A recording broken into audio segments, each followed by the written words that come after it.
En allant à la réunion, j'ai aidé un vieil homme en fauteuil roulant. Quand il a appris que j'allais aussi à la réunion pour la succession, il a demandé à m'accompagner. Quand nous sommes arrivés, ma sœur l'a vu. Son visage est devenu pâle de peur. Il s'est avéré que le vieil homme était. Le soleil brûlant de l'été à Paris frappait les dalles de béton grises, créant une atmosphère étouffante qui semblait presque suffocante alors que je peinais à pousser un lourd fauteuil roulant. Je m'appelle Jeanne, une tailleuse sur mesure de 30 ans originaire de Belleville, qui a passé des années à faire passer les besoins de tous les autres avant mes propres modestes rêves. Aujourd'hui était censé être le matin le plus décisif de ma vie, car je me dirigeais vers une réunion de succession à fort enjeu qui déterminerait tout mon avenir.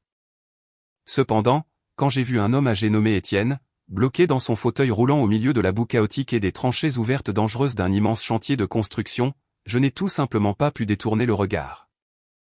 Malgré mon emploi du temps frénétique et l'importance de la bataille juridique qui m'attendait, ma conscience a refusé de me laisser abandonner une âme vulnérable dans une situation aussi périlleuse. Étienne m'a regardé avec un étonnement sincère, sa voix tremblant légèrement alors qu'il se demandait pourquoi une jeune femme bien habillée risquerait de ruiner sa tenue professionnelle juste pour aider un étranger. J'ai admis que, bien que cette réunion soit cruciale, l'humanité l'emportait sur tout gain financier, ce qui a provoqué l'apparition d'un sourire mystérieux mais réconfortant sur son visage buriné. « Vous vous rendez aussi à la réunion pour la succession au cabinet d'avocats Fournier ?» ai-je demandé, incrédule, après qu'il m'eut révélé notre destination commune. Quelle étrange coïncidence. Alors, allons-y ensemble, car je ne vous laisserai pas affronter ces gens au cœur de pierre seuls. Alors que nous nous tenions devant l'imposante façade de verre du cabinet d'avocats, un sentiment soudain de paix profonde m'a envahi, ancré par la force inébranlable que je sentais émaner de ce vieil homme fragile.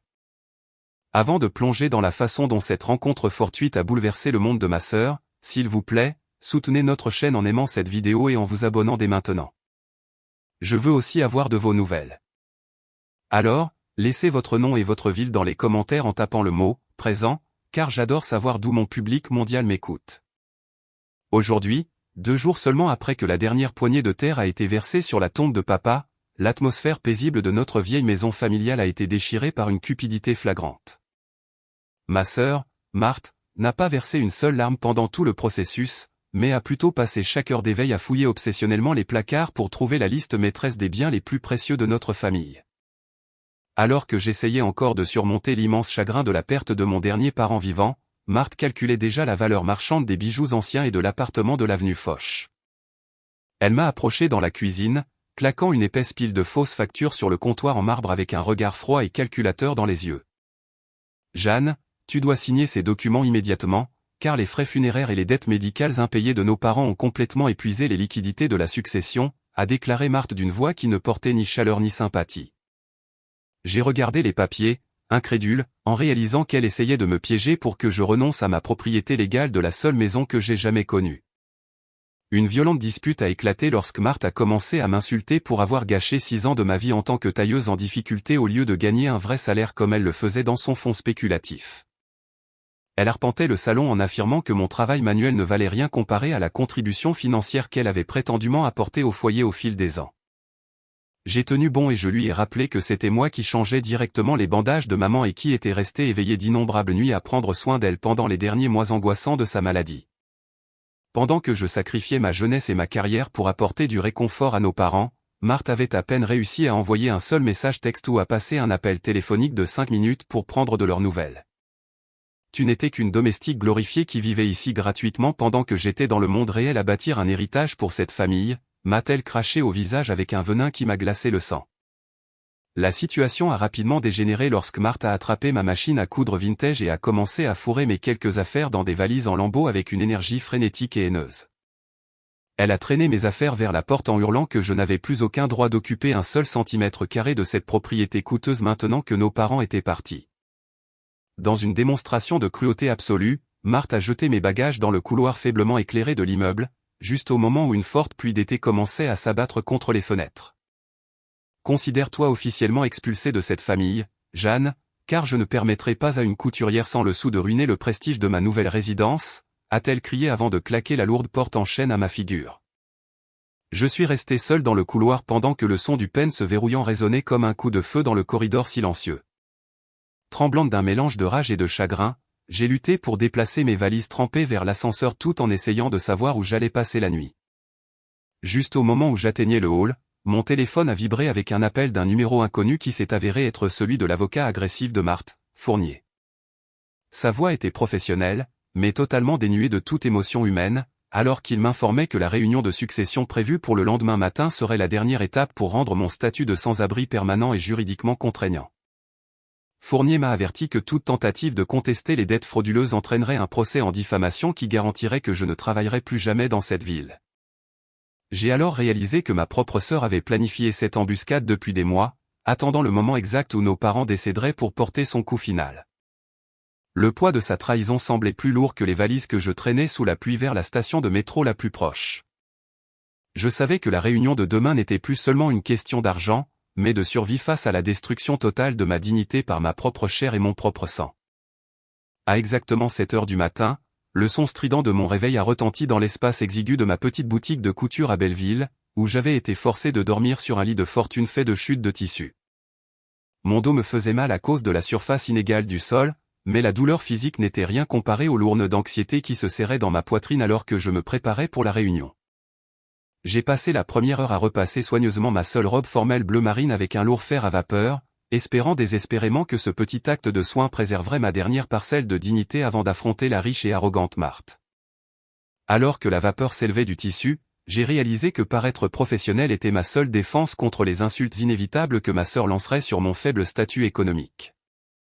Juste au moment où je terminais mes préparatifs, ma meilleure amie Béatrice est arrivée à la boutique, portant 2 tasses de café bien chaud et un sac de croissants frais pour me soutenir pendant cette épreuve.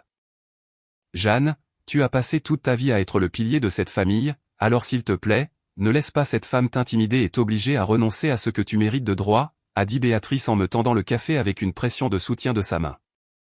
Sa présence offrait un bouclier bien nécessaire contre la froide réalité de ma situation, car je me sentais si isolé après avoir été chassé de la maison de mon enfance. Nous nous sommes assises au milieu des rouleaux de soie et de coton pendant qu'elle écoutait mes craintes concernant les documents frauduleux que Marthe et Fournier avaient probablement préparés pour me dépouiller de mon héritage. Juste au moment où je ressentais un instant de paix, mon téléphone a vibré sur la table de coupe avec une notification qui m'a fait chavirer le cœur. Marthe avait envoyé un message texte vicieux indiquant que si j'osais me présenter au prestigieux cabinet d'avocats de Paris en ayant l'air d'un échec pathétique et sans emploi, elle s'assurerait que je sois humilié devant chaque associé du bâtiment. Souviens-toi de ta place d'humble couturière et n'embarrasse pas mon statut social avec ta présence aujourd'hui, disait le message, avec une cruauté qui m'a semblé être un coup physique à l'estomac. Béatrice a regardé l'écran et a secoué la tête avec dégoût en me rappelant que la richesse de Marthe ne pourrait jamais acheter le genre d'intégrité que je possédais. J'ai rapidement rassemblé mes documents juridiques dans un dossier en cuir usé et je me suis précipité vers la station de métro. Mais ma malchance a continué lorsque j'ai découvert que toute la ligne 11 du métro était suspendue en raison d'une panne de courant majeure. Le temps filant et la chaleur de l'été parisien montant déjà, je n'avais d'autre choix que de commencer à courir vers la gare routière à plus de 10 pâtés de maison. Ma sueur a commencé à ruiner ma robe soigneusement repassée, tandis que l'air humide faisait friser mes cheveux et les collait à mon cou, créant exactement l'apparence débraillée dont Marthe s'était moquée. Mes pieds me faisaient mal dans mes modestes talons alors que j'esquivais les navetteurs et les touristes frénétiques sur les trottoirs animés de la ville. En tournant un coin près d'un chantier de construction bruyant, j'ai soudainement aperçu un homme âgé dans un fauteuil roulant usé qui luttait près d'une profonde fissure dans le trottoir inégal. Cet étranger semblait complètement impuissant alors qu'il essayait désespérément de manœuvrer ses lourdes roues hors d'une crevasse dangereuse, tandis que plusieurs personnes passaient à côté de lui sans même lui jeter un regard d'assistance. Son visage était rouge d'effort, et il paraissait remarquablement fragile sur fond de poutres d'acier massives et de marteaux-piqueurs entourant la rue poussiéreuse. Je ne savais pas qui il était, mais la vue de ses mains tremblantes m'a tellement rappelé papa dans ces derniers jours que j'ai instinctivement laissé tomber mon dossier pour me précipiter vers lui. « S'il vous plaît, restez immobile un instant, monsieur, et laissez-moi vous aider avant que vous ne basculiez accidentellement dans cette tranchée ouverte, ai-je crié en me précipitant pour saisir les poignées de son fauteuil. Le vieil homme a levé les yeux vers moi, des yeux embués d'un mélange d'épuisement et de soulagement profond, alors que j'utilisais toute ma force pour soulever les roues avant hors du piège du trottoir. « Vous êtes clairement très pressée, jeune femme. Alors pourquoi vous arrêtez-vous pour aider un étranger qui n'a rien à vous offrir en retour ?» a demandé l'homme, qui s'est présenté plus tard comme Étienne, d'une voix rauque qui sonnait étonnamment stable malgré sa situation physique. J'ai essuyé une perle de sueur de mon front et je lui ai dit que mon père m'avait appris qu'aider ceux qui sont dans le besoin était bien plus important que n'importe quel rendez-vous, même un aussi critique que la bataille juridique qui m'attendait. 15 minutes plus tard, j'ai rassemblé chaque once de ma force physique restante pour soulever Étienne et son lourd fauteuil roulant métallique sur les marches raides du dernier bus de la ville en direction du quartier juridique.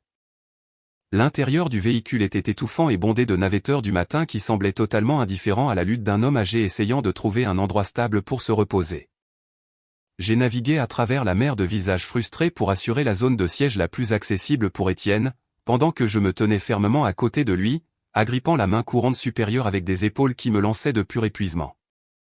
Chaque fois que le bus avançait par à-coups ou freinait brusquement dans le trafic intense de Paris, je devais utiliser mon corps comme un bouclier humain pour empêcher son fauteuil roulant de glisser sur le sol crasseux.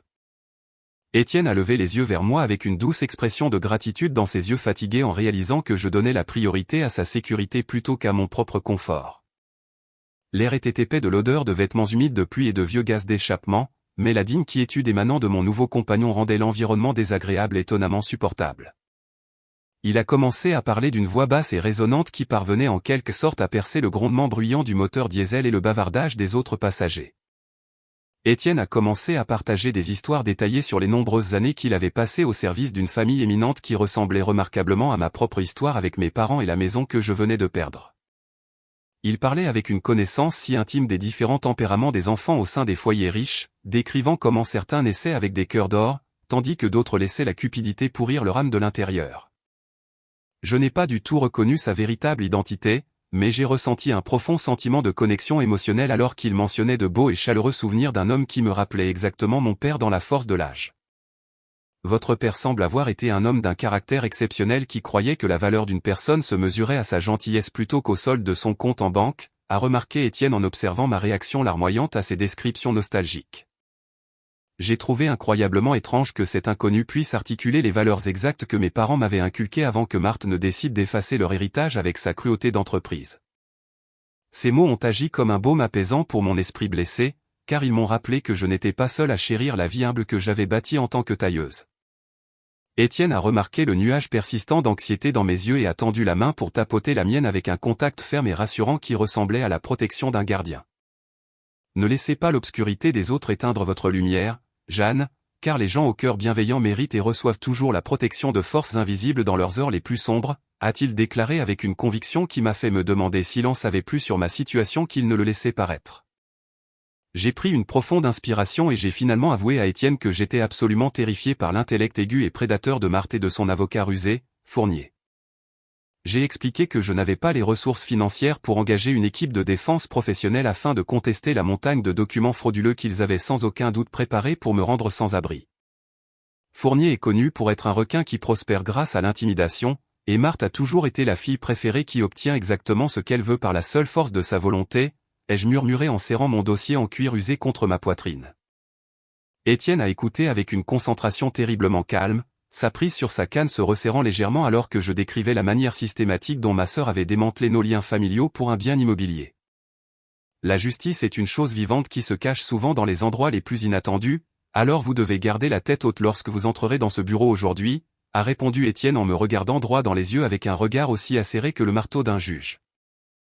Avec seulement 15 minutes restantes avant le début prévu de la réunion, Étienne et moi sommes entrés dans le hall d'entrée vitré et étincelant du gratte-ciel imposant situé au cœur de l'extravagant Paris. Les sols en marbre poli reflétaient les lumières vives du plafond, tandis que l'échelle même de l'architecture semblait conçue pour que les gens ordinaires se sentent insignifiants et petits. J'ai immédiatement remarqué qu'Étienne semblait quelque peu déshydraté de notre voyage dans la chaleur, alors j'ai utilisé quelques-uns de mes derniers euros pour acheter une bouteille d'eau minérale fraîche à un kiosque voisin. Je me suis agenouillé à côté de son fauteuil roulant et j'ai utilisé mon seul mouchoir en soie propre pour essuyer soigneusement les traces de boue séchée qui avaient éclaboussé ses manches en coton usé lors de notre lutte près du chantier de construction. Il était important pour moi qu'il se sente respecté, même dans cet environnement intimidant où le luxe et le pouvoir semblaient être les seules monnaies qui comptaient pour quiconque. Étienne a observé mes mouvements avec une intensité calme et observatrice, tandis qu'un petit sourire d'appréciation vacillait sur son visage buriné alors qu'il prenait une gorgée rafraîchissante de l'eau. Le moment serein a été brisé par le cliquetis rythmique et agressif des talons au contre le sol en pierre dure. Alors que Marthe apparaissait depuis la batterie d'ascenseur, vêtue d'un costume de marque à 900 € qui criait le succès de la défense, Elle se déplaçait avec une arrogance étudiée qui forçait les autres à s'écarter de son chemin, tandis qu'un nuage de parfums chers et écœurants annonçait sa présence bien avant qu'elle ne nous atteigne réellement.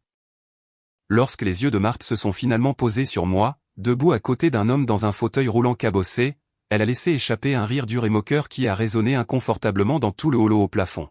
« Jeanne, je t'ai explicitement averti de ne pas m'embarrasser aujourd'hui, mais te voilà debout à côté d'un vieux mendiant débraillé comme si tu essayais de gagner un prix pour la personne la plus pathétique de Paris, » a ricané Marthe tandis que ses yeux parcouraient ma robe tachée de sueur avec un dégoût visible. Elle a regardé Étienne comme s'il était une tache sur le marbre immaculé, tandis que son langage corporel irradiait un sentiment de supériorité qui me retournait l'estomac avec un mélange de colère et de honte profonde.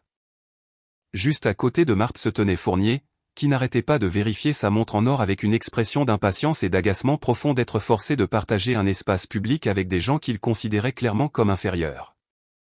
Il a ajusté sa cravate en soie et a regardé mon dossier en cuir usé de haut, rendant évident qu'il considérait toute cette réunion de succession comme une simple formalité avant d'écraser mes derniers espoirs.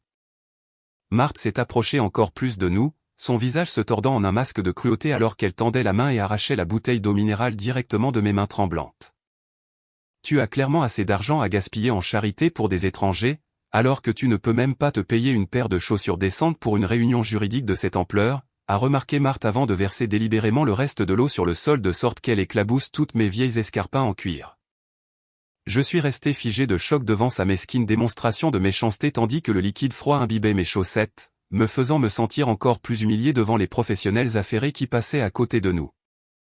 Ma sœur a raison sur une chose, Jeanne, car tu es vraiment un aimant à déchets, et ce vieil homme brisé est le compagnon parfait pour une couturière ratée comme toi, a poursuivi Marthe d'une voix dégoulinante de mépris venimeux. J'ai commencé à parler pour ma propre défense, mais Étienne a soudainement tendu la main et a posé une main ferme sur mon bras, sa présence calme agissant comme une encre au milieu de ma tempête émotionnelle. Une personne qui mesure sa valeur à la hauteur de ses talons et au prix de son costume se tient souvent sur des fondations très creuses, n'est-ce pas, jeune femme, a demandé Étienne en regardant directement Marthe avec un regard remarquablement stable et sans peur de sa richesse.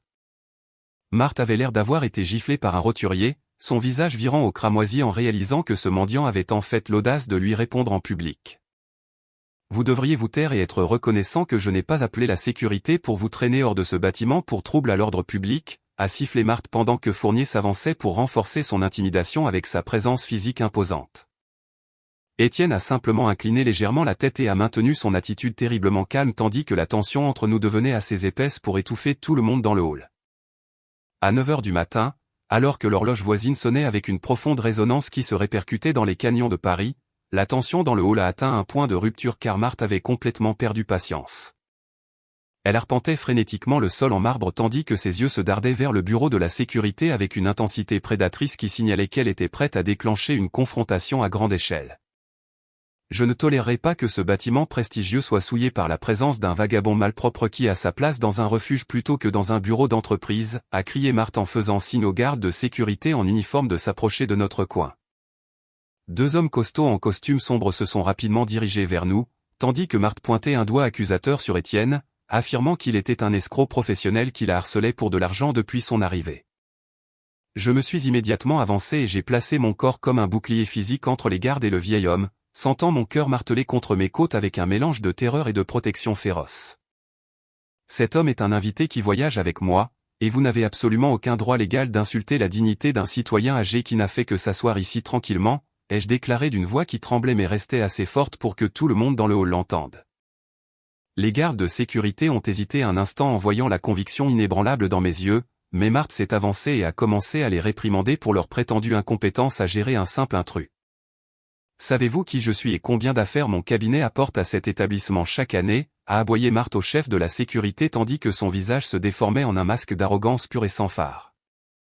J'ai regardé le garde et j'ai expliqué qu'Étienne était sous ma garde et que toute tentative de le faire sortir de force serait accueillie par une plainte formelle pour harcèlement et discrimination fondée sur l'âge. Marthe a éclaté d'un rire moqueur à ma défense, affirmant que ma fausse personnalité de sainte était exactement la raison pour laquelle j'étais destiné à quitter la réunion à venir sans absolument rien à mon nom.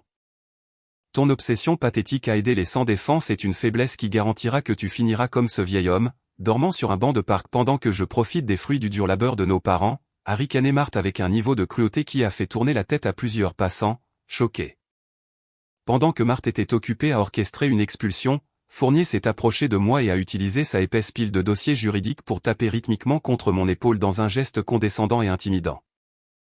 Il s'est penché si près que je pouvais sentir l'odeur de café rassis sur son haleine alors qu'il commençait à murmurer une série de menaces terrifiantes concernant la montagne de preuves qu'ils avaient prétendument rassemblées. Jeanne, ta sœur a méticuleusement documenté chacun de tes échecs, et nous avons assez de paperasse juridique ici pour garantir qu'un juge annulera ton héritage en quelques minutes, a averti Fournier avec un sourire froid de requin qui m'a donné l'impression de me noyer dans une mer de jargon d'entreprise. Il a affirmé que mon manque de contribution financière au cours de la dernière décennie serait utilisé comme une arme principale pour prouver que j'étais une bénéficiaire inapte, de nature purement parasitaire. J'ai essayé de m'éloigner de sa présence étouffante, mais Marthe m'a bloqué le chemin, ses yeux brillant d'un sentiment de victoire malsain alors que les gardes de sécurité recommençaient à avancer sous sa pression incessante. Pendant tout ce spectacle chaotique, Étienne est resté dans un état de silence terriblement calme qui ressemblait à l'œil d'un ouragan au milieu de la folie environnante. Il n'a pas dit un mot pour se défendre contre les accusations d'être un mendiant, mais ses yeux vifs et intelligents n'ont jamais quitté le visage de Marthe, alors qu'il observait attentivement chaque spasme de cupidité et chaque expression de méchanceté. C'était comme s'il enregistrait son âme sur un registre permanent, jugeant l'essence même de son caractère, tandis qu'elle continuait de creuser sa propre tombe professionnelle avec sa langue acérée. Avez-vous bientôt fini avec cette démonstration embarrassante d'insécurité? Ou avez-vous besoin d'un public encore plus large pour votre manque de classe spectaculaire, a finalement demandé Étienne d'une voix si assurée et imposante que les gardes de sécurité se sont immédiatement arrêtés net. Marthe a ouvert la bouche pour lancer une autre volée d'insultes, mais le poids même du regard d'Étienne a semblé la paralyser une fraction de seconde, créant un silence pesant qui planait sur nous comme une guillotine. J'ai senti un étrange frisson parcourir ma colonne vertébrale car j'ai réalisé que l'homme que j'avais aidé dans la rue n'était plus seulement un étranger fragile, mais un témoin silencieux qui se préparait à rendre un verdict que nul d'entre nous n'aurait jamais pu anticiper. 30 minutes plus tard, les lourdes portes en chêne de la salle de conférence VIP se sont ouvertes pour nous admettre dans un environnement stérile qui sentait la papeterie coûteuse et une froideur professionnelle glaçante. L'immense table en acajou au centre de la pièce semblait s'étendre sur des kilomètres, tandis que la lumière du soleil filtrant à travers les baies vitrées n'offrait aucune chaleur à l'atmosphère glaciale. Fournier a immédiatement pris sa place en bout de table et a commencé à étaler plusieurs documents avec une efficacité rodée qui m'a fait sombrer le cœur au fond de l'estomac. Il a sorti une copie sophistiquée d'un testament qui portait ce qui ressemblait à une signature officielle de mes parents, déclarant que Marthe était l'unique bénéficiaire de chaque bien immobilier et de toutes les économies familiales. Selon ce document frauduleux, mes années de sacrifice ne valaient absolument rien, et je devais être dépouillé de mes droits légaux sur l'appartement et l'héritage familial. Marthe s'est penchée en arrière dans son fauteuil en cuir avec un sourire triomphant, tout en faisant glisser une feuille de papier distincte vers moi, exigeant que je signe une renonciation formelle à toutes mes revendications d'héritage. En échange de mon silence et de ma coopération, elle m'a offert une somme dérisoire de 4 500 € sous forme de charité qui ressemblait plus à une gifle qu'à un geste de gentillesse. Signe le papier maintenant, Jeanne, et peut-être que je te permettrai de garder une partie de ton vieux matériel de couture avant que les serrures de l'appartement ne soient changées pour de bon, a remarqué Marthe d'une voix dégoulinante de satisfaction arrogante. Juste au moment où j'attrapais le stylo avec des doigts tremblants et que je sentais le poids écrasant de la défaite totale, Étienne a soudainement levé la main et a exigé que tout le monde dans la pièce arrête immédiatement la procédure. Il a sorti de la poche intérieure de sa veste usée un badge brillant d'assistant juridique de haut niveau qui portait le sceau officiel du Conseil supérieur de la magistrature. La pièce entière est tombée dans un silence stupéfait alors qu'Étienne ouvrait sa mallette en cuir cabossé pour révéler une copie originale immaculée du véritable testament qui avait été signé et scellé dans le secret le plus total des années auparavant. Je vous suggère de ranger ce morceau de papier poubelle falsifié, Fournier, car je suis l'unique dépositaire légal du seul testament qui porte la véritable intention du défunt, a annoncé Étienne d'une voix qui s'était transformée en une force tonitruante d'autorité indéniable. Le visage de Marthe est devenu d'un gris cendré alors qu'elle fixait le badge et les documents, tandis que la prise de conscience commençait à se faire jour, l'homme qu'elle avait tourné en ridicule était la seule personne en qui mes parents avaient plus confiance que leur propre chair et leur propre sang. Elle avait l'air d'avoir vu un fantôme, tandis que ses mains se mirent à trembler si violemment qu'elle dut s'agripper au bord de la table en acajou juste pour rester droite sur sa chaise. L'horreur sur le visage de Marthe s'est intensifiée lorsqu'Étienne a commencé à lire une clause secrète spécifique du testament original qui traitait exactement du comportement qu'elle avait affiché au cours des dernières années. Il a expliqué que mon père avait anticipé sa cupidité et avait inclus une clause de moralité stipulant que tout héritier qui se livrerait à des activités frauduleuses ou à des mauvais traitements envers des membres de sa famille serait automatiquement disqualifié de recevoir le moindre centime de la succession. Tu étais tellement aveuglé par ta propre supériorité perçue que tu as oublié que nos parents étaient des maîtres observateurs du caractère humain, Marthe, a déclaré Étienne en la regardant droit dans ses yeux paniqués. Il a révélé qu'il avait enregistré chaque insulte qu'elle m'avait lancée dans le hall et que sa tentative de me soudoyer pour mon silence avec 4 500 € était désormais une preuve documentée de sa corruption. Marthe a poussé un cri de désespoir étranglé en réalisant que son monde entier s'effondrait à cause d'un homme qu'elle avait essayé de faire arrêter seulement 1 heure auparavant. Ce n'est pas possible. C'est moi qui réussissais, celle qui devait gérer la fortune familiale, tandis que Jeanne n'était qu'un échec misérable, a-t-elle hurlé alors que sa voix se brisait sous l'immense pression de sa propre défaite.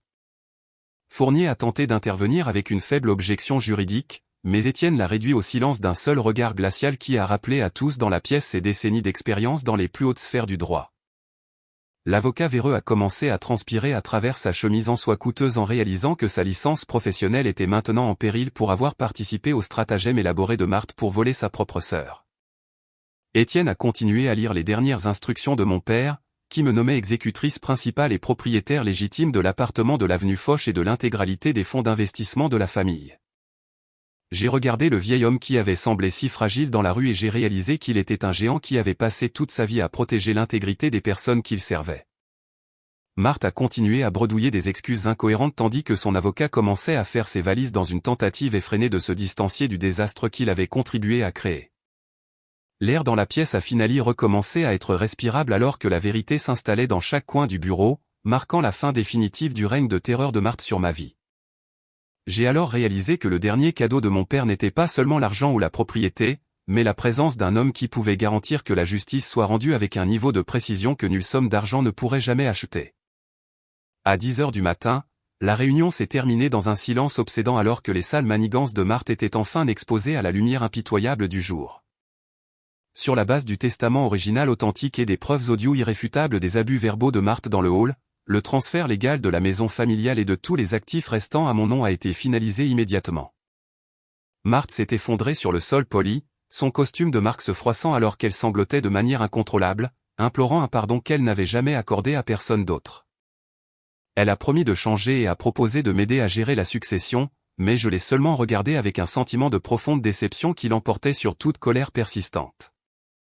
La prise de conscience qu'elle n'était désolée que parce qu'elle avait perdu sa fortune m'a rendu impossible de ressentir la moindre sympathie pour sa situation actuelle. Marthe a continué à se lamenter sur l'injustice de la situation jusqu'à ce qu'Étienne lui rappelle sévèrement que sa propre cruauté était le seul architecte de sa chute spectaculaire aujourd'hui. Les conséquences se sont étendues bien au-delà de la perte de l'héritage, car Étienne a tourné son regard froid et professionnel vers Fournier et a annoncé son intention de déposer une plainte formelle auprès du barreau de Paris. Il a détaillé les preuves de la collusion de Fournier dans la falsification de documents juridiques, ce qui garantirait que la prestigieuse carrière de l'avocat partirait en fumée avant la fin de la semaine. Le visage de Fournier est devenu complètement pâle en réalisant qu'aucune relation d'entreprise ne pourrait le sauver de la colère d'une figure juridique légendaire comme Monsieur Étienne. Je me suis levé et j'ai tranquillement demandé à Marthe de quitter le bureau, déclarant qu'à partir de ce moment, nous ne partagions plus aucun lien familial ou juridique. L'amour sororal qui aurait dû exister entre nous était mort depuis longtemps, enterré sous le poids de sa cupidité insatiable et de son mépris pour la vie simple que j'avais choisi de mener. Marthe a tenté d'attraper ma main une dernière fois, mais j'ai reculé et j'ai regardé les gardes de sécurité qu'elle avait autrefois appelés l'escorter maintenant hors de la pièce dans une disgrâce totale. Je me suis tourné vers Étienne et j'ai exprimé ma plus profonde gratitude pour sa protection, réalisant que la gentillesse que j'avais montrée à un étranger dans la rue était revenue pour me sauver la vie de la manière la plus inattendue.